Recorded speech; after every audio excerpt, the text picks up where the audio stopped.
Gun Talk is brought to you by Sturm Ruger and Company, Black Hills Ammunition, Smith & Wesson, LaserMax,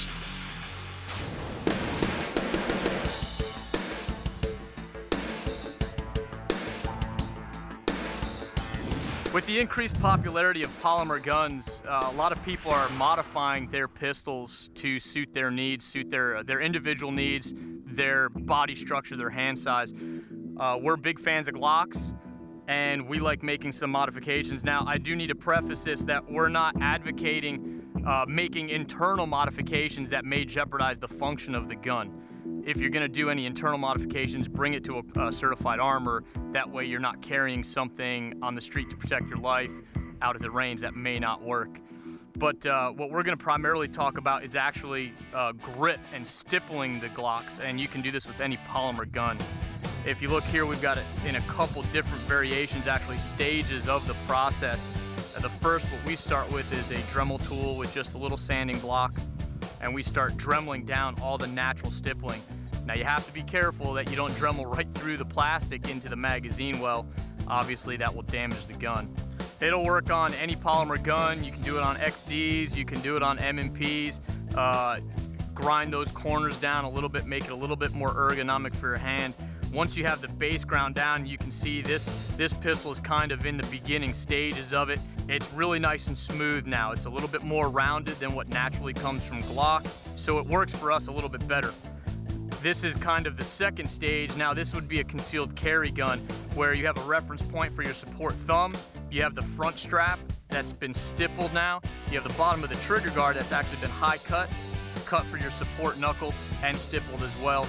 But it just assists in gun control, recoil management, utilizing the gun. So basically the benefits of the bottom of the trigger guard, that's where a lot of my support hand control comes from. Running it up underneath the trigger guard. The reference point for my thumb, where I can stack my thumbs, gives me a little bit more traction on the frame of the gun for recoil management. Obviously the back strap and the front strap is where I put a lot of that pressure and that gun control. And you can see it really aids in the recoil of the gun. And the gun barely moves in your hands. So it's a real added benefit to using that.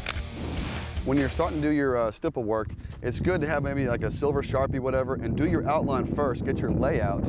If you don't like it, it'll wipe off with some alcohol, but then you can see what you want to stipple, and then when you start doing it, do your actual outline like Greg has here, start this first, and then just fill in the field. Don't try to do perfect lines.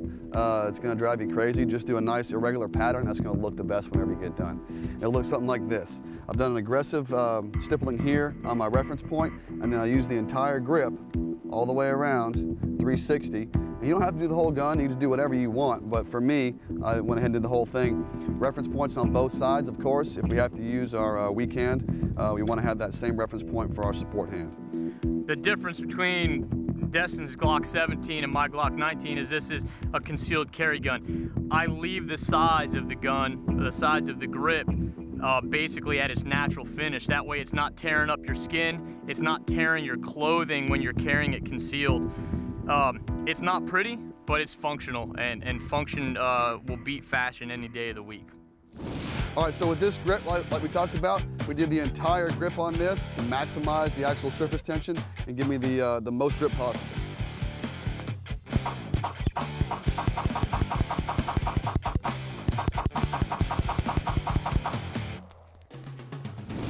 Let's talk about some of the modifications that have become popular with competition guns.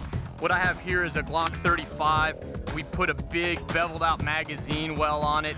There are some internal modifications because it is a competition gun that we have made to it, as far as a slightly lighter trigger, more definitive reset. You can put multiple different kinds of sights on the gun. They make guns that are compensated now. This has an actual weighted slug in the back strap and the beveled magazine well, which is weighted as well. Gives a little bit more weight, which assists in the felt recoil. Even our magazines, we have extended weighted base plates that help that magazine drop free and clear of the weapon when it's empty. Allows for seating the magazine a little bit easier. I'll go ahead and show you real quick. All right, so go ahead. We'll load the Glock up. You'll see the base, the magazine well, the base plates assist in that loading process.